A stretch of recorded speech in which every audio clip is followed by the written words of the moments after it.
তাড়াতাড়ি যা, তাড়াতাড়ি যা।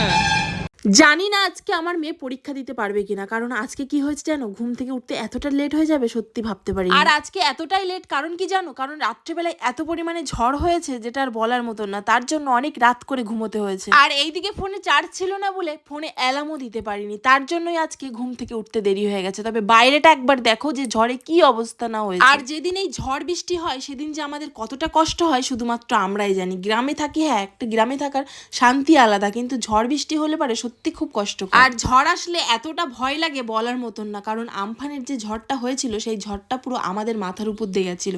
কারণ আমাদের বাড়িতে যত গাছপালা ছিল সমস্ত গাছপালা ভেঙে একদম ঘরের উপরে, বাইরে, রান্নাঘরের উপরে সমস্ত জায়গায় পড়েছিল। আর এখন বলতে গেলে সেই সব গাছ একদম নেই বলতে গেলেই চলে। আর আমার যা মনে হয় যে গাছপালা একদম উঠোনের কাছাকাছি একদম রাখাটাই ঠিক। তো যাই হোক, এই যে রাত্রের ঝড়ের জন্য আমাদের রান্নাঘরের চালের তাবু ছিঁড়ে গেল, কলপাড়ের তাবু ছিঁড়ে গেল, তারপরে হচ্ছে অনেক ক্ষতি হয়েছে, যেরকম বাগানের দিকে গাছপালা দুই একটা ভেঙেও পড়ে গেছে। তো এরকম প্রবলেম আমাদের ঝড় আসলেই হয়। তারপরে আবার মেইন কথা হচ্ছে কারেন্ট চলে যায়, সব থেকে এইটা হচ্ছে মেইন, যে কারেন্টই থাকে না। তো যাই হোক, ফাইনালি তারপরে রেডি হয়ে বাড়ি থেকে বেরিয়ে পড়েছি। জানি না আজকে কি হবে, কারণ মেয়েটা আজকে পরীক্ষা দিতে পারবে কিনা বুঝতে পারছি না।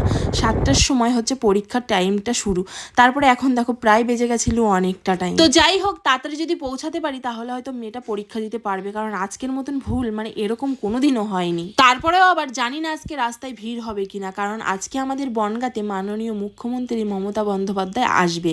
তো যাই হোক, আমি মায়ের আশীর্বাদ নিয়ে নিলাম যাতে আমার মেয়েটা তাড়াতাড়ি করে আমরা পরীক্ষাটা দেওয়াতে পারি, যেহেতু মানে ওকে ধরাতে পারি। যাই হোক, অনেকটাই দেরি হয়ে গেছে, যেতে একটা খুব একটা বেশি টাইম লাগে না, কিন্তু আবার যদি রাস্তায় জ্যাম থাকে তাহলে হয়তো একটু টাইম লেগে যাবে। আর যদি টাইম লেগে যায় তাহলে আজকে আমার মেয়ে সত্যিই পরীক্ষা দিতে পারবে না।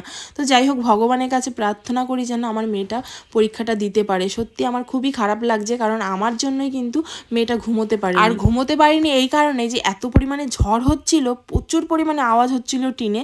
তাই আমি বললাম যে এখন ঘুমাতে হবে না, একটু পরে ঘুমাই। সেই ঝড় কমতে কমতে অনেক বেজে গেছিল, সেটা আর কি বলবো তোমাদের, কিছু বলার নেই। কারণ সত্যি বলতে প্রচুর ভয় লাগে, ঝড় আসলে প্রচুর ভয় লাগে, কারণ ভাবি যে এই মনে হয় ঘরের পরে কোনো গাছটা ভেঙে পড়লো কিনা। ওর জন্যই কিন্তু কেউ ঘুমায়নি, না মেয়েকে ঘুমোতে দিয়েছি না আমরা ঘুমিয়েছি। তো যাই হোক, স্কুলের সামনে পৌঁছে গেছি। তারপরে তোমাদের দাদাভাই মেয়েকে দিয়ে আসলো, বললো যে না এখনো পর্যন্ত মানে টাইম একটু হলেও আছে, রাস্তা যেহেতু জ্যাম হয়নি সেই কারণেই হয়তো মানে পরীক্ষাটা দিতে পারবে, হয়তো না দিতে পারবে। যাই হোক, ভগবানের আশীর্বাদ আছে বলে হয়তো এটা সম্ভব হলো, না হলে আজকে পরীক্ষাটা দিতেই পারতো না। তারপরে মেয়েকে স্কুলে দেওয়ার পরে এই যে চলে এসেছি আমি আর তোমাদের দাদাভাই ক্লাসে, যেটা আমাদের রোজকারের রুটিন এখন করতেই হবে। শুধুমাত্র এটা আমাদের জন্যই, মানে তোমাদের দাদাভাইয়ের জন্য আর আমি আমার জন্য, দুজনের জন্য অবশ্যই আছি। কারণ নতুন করে একটু ভাবতে শুরু করে দিয়েছি, কারণ কি বলতো, একটুখানি নিজেদের জন্য খুবই ভাবাটা দরকার।